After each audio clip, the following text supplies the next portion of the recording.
Mesdames et messieurs, bienvenue sur Next Info, votre chaîne d'actualité qui vous rapporte des informations vraies et à temps. N'oubliez pas de vous abonner et de nous laisser vos impressions dans les commentaires afin de nous soutenir. Le 26 juillet 2023, nous avions trouvé 156,231 tonnes d'uranium.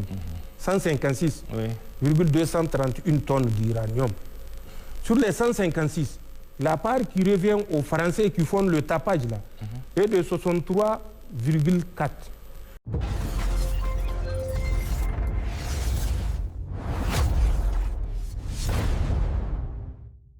Que ceux qui s'agitent continuent à s'agiter, mais nous avons choisi notre voie.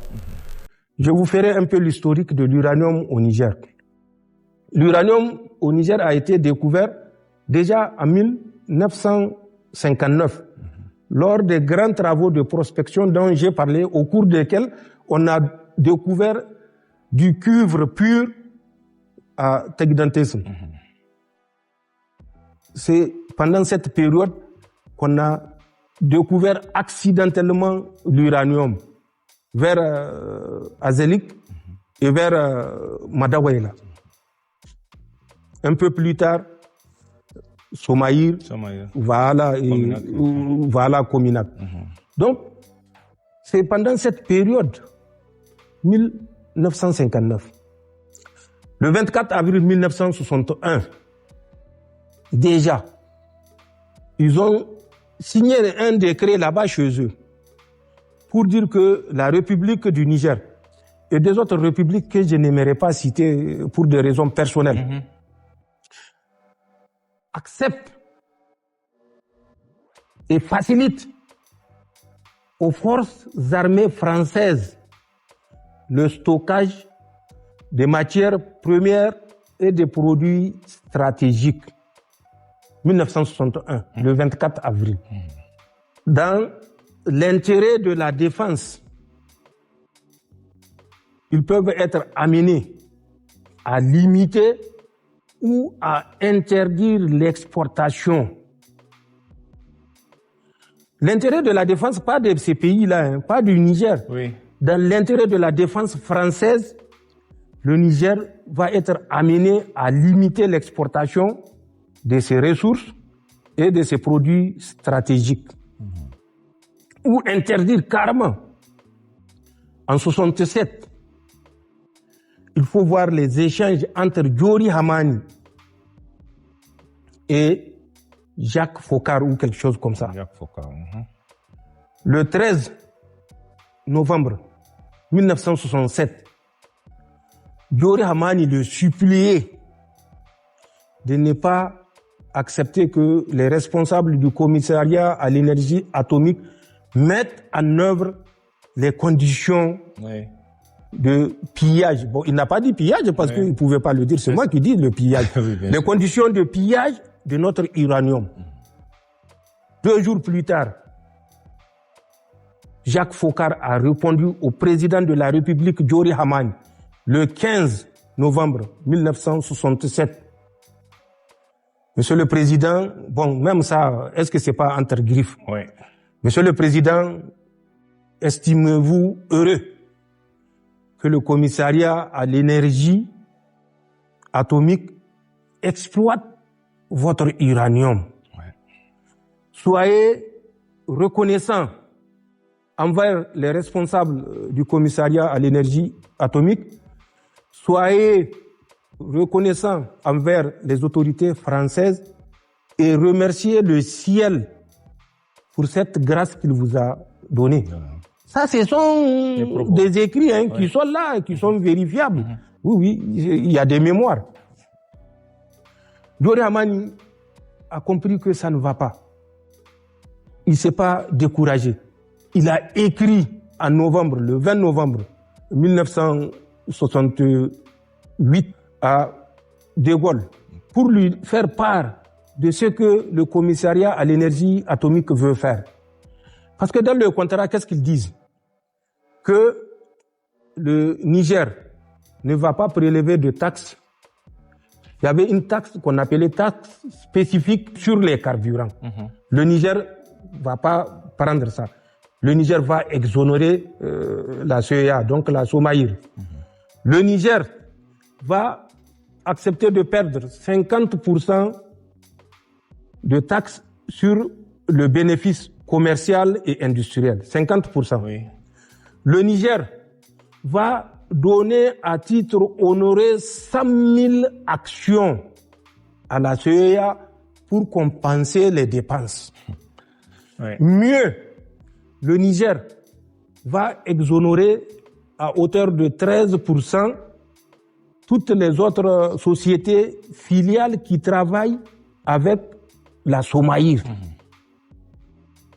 Et à l'époque, ça faisait une perte sèche de 1 milliard de francs CFA au Niger. 500 millions pour les 100 000 actions, 500 millions TCA.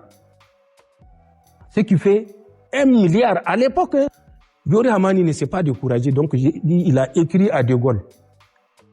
Malheureusement, De Gaulle, qui a abordé dans le même sens que lui, apparemment n'a pas pu faire bouger les lignes, parce que le lobby est plus fort que De Gaulle. Ouais.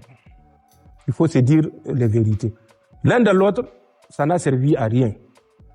Et quelques temps après, en 1968, il y a eu le référendum anticipé où De Gaulle a été remercié et Georges Pompidou a pris le relais.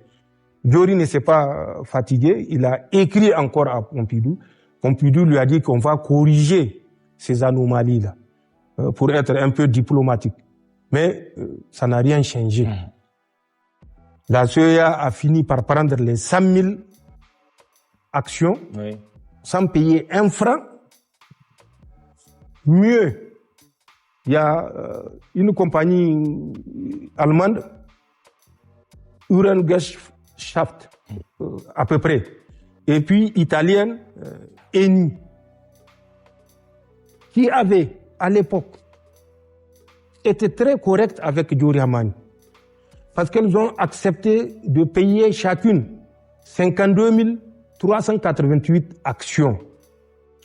Elles ont accepté de mettre à la disposition de Diori Hamani chacune 1 milliard de francs CFA, remboursable avec un taux d'intérêt de 2,5% sur une période de 15 ans avec 5 ans de sursis moratoire.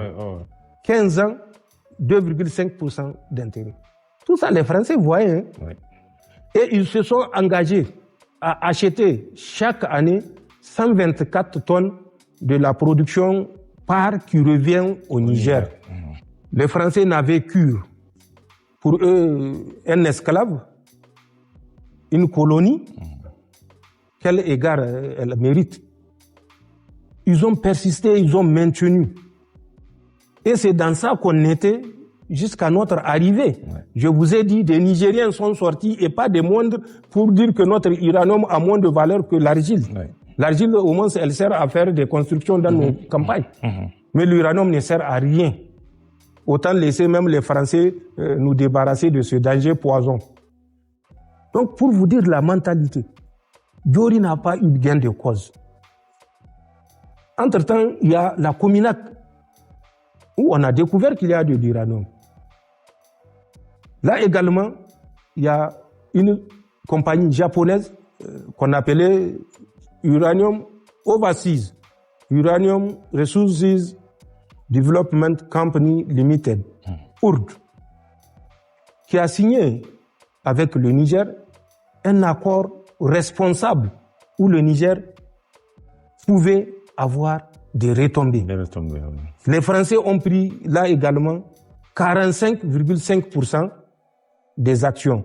Le Niger s'était retrouvé à 32%. Le 1er juin 1970, quand on signait l'accord entre URD, là, qui est une compagnie japonaise, Overseas Uranium Resources Development Company Limited, et la Cominac, donc branche française, et l'État du Niger. Vous connaissez les termes de cet accord-là.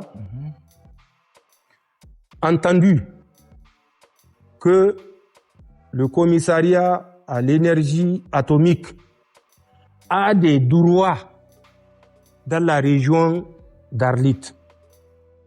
Donc c'est comme ça que nous avons toujours maintenu notre pays dans la misère, dans la domination et dans l'expoliation de ses ressources.